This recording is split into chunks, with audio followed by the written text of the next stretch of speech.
Toi whaatalawhatu seisi whaopoponga o tātou talafou mai Samoa, o mai al whaafonga. O le toa fitus whamalitolo leo whaau mai mtata SS le APTC Australia il vaiason te nei. Na whaau wai masita maita i lusfuluon tau sangal matua mai a whioanga maangiangi, le ta maita i a silia a whele, e yeio na mana onga whaapitoa. Wa avea nei le whaau ungo le ta maita i a silia a whele, ma whaamalo si aumalu i tau mo i lanto i eia a whianga tu mau le soifua, e le o iei se mutaanga o le tūlanga wo o iei le soifuanga, e tau fie le tūlanga si tia o le au ina i seisi la sanga fau. O i lato e toa fitus frumaltolo leo whau le APTC,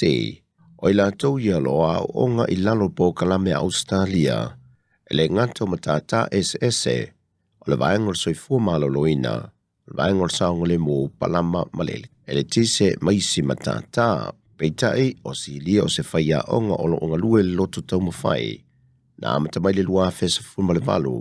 ma oia whau nei le tūlanga o le ngangana whaitanga, vaenga whaia onga, ma le tū tau wha maumaunga. O le whaasoa le tamaita i a si lia a whele, e le se whainga tau le awa iatu i a o onga nei al APTC,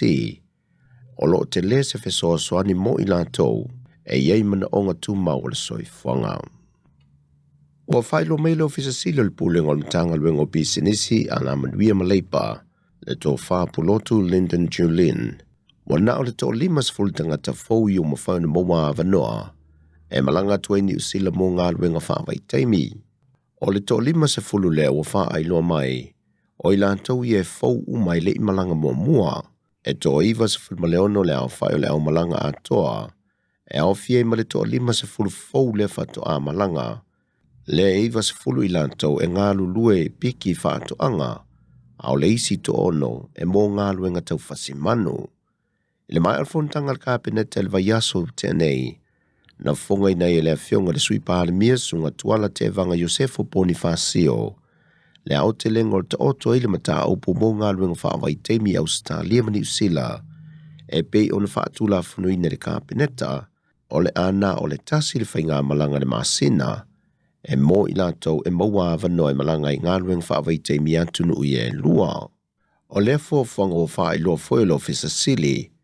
e na ia mauti no o lo lava tangata e nonofo te tono o tātou atunu a inga manu, e whaia le whatu a inga tausi, o le ala le e tau ai le whai malanga o le tō tele pe o na iai mua,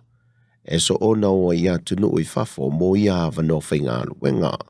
O le a wha wau peo na ilo le kāpeneta whainga malanga o lo o muli mai, e na ia mauti noa, e le ave e sea o mai le wha moe moenga o tātou a inga e ka le sia nuu ma le atunu. E iai fo inisi o swinga wa whaia le kāpeneta, e na ia mauti noa ai le lei on te pena ino tātou malanga o lo sasoo, mo atunu mamao i ngā luenga whawai teimi. Ua tau fia le tu mau el wha lapo pitongo le malusi anga wha ele tise le EPC, la nāti nae o le awhi vaile sa fausia le tausanga le nei tia papata, o na loanga i ngai pe iluma le palasio le tupe mau al wha lapo pitonga, e lana talo le tupe wha al kuata, o le tausanga lua felua sifun maltolu. O le report le tupe al mtanga luenga o wha lapo pitonga tuma o te le malo le nei tausanga, wa le liu mai ele se leni le sa fuafua e fausiai le polo kete o le awhi vai tia papata, e fausiai se fale ele tise i sa vai, ona o le si itia peo le tūlanga manao mi o le ele tise, e le motu tele i sa la fai. E le reporti wha le kuata mai a Januari a mate, o lo reporti ai foi tupe ngau e fitu tesi malevalu miliona Tala, e na ua mai o na tu e sea la fonga masani. E le reporti mfa mobongo le tolu masina taluai, e tolu se lau se fulu afe, lua se lau lua se fulu malfata la, tupe ngau i le reporti wha le kuata. Ua whaalau ilo mai le president o le lakapiliki Samoa, tanga loa whaafo wina sua,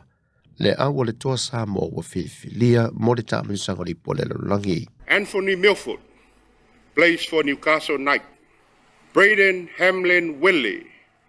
Cronulla Sharks, newcomer. Brian To'o, Penrith Panthers. Chanel Harris Tavita, New Zealand Warriors. Danny Levy, Huddersfield Giants, Manu Brown, West Tigers, Hamiso Tapua'i Fido, Cowboys, another newcomer, Isaac Tango, Penrith Panthers, Jerome Luai, Penrith Panthers, Jaden Su'a, St. George Dragons,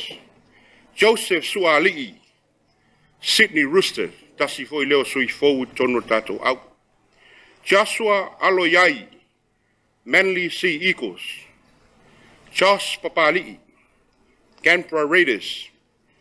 Junior Paulo, Parramatta Eels, Galma Tuilangio se tasi sui fou, West Tigers, Luciano Leilua, North Queensland Cowboys, Martin Taupa'u, Manly Sea Eagles, Matthew Feangai, another debutant, St. George Dragons, Orican Kaufusi, Parramatta Eels, Spencer Leniu, Penrith Panthers, Stephen Crichton, Penrith Panthers, Tylen May, Penrith Panthers, and Tyrone May, Catalan Dragons, head coach Matthew Parrish. O le vai aso fou o le amalanga tue nisi o le tātou toa Samoa o loo i le atunu mo le a whamoe moe. O tala fou ia, manuia le ningaso, whasoi fua ia.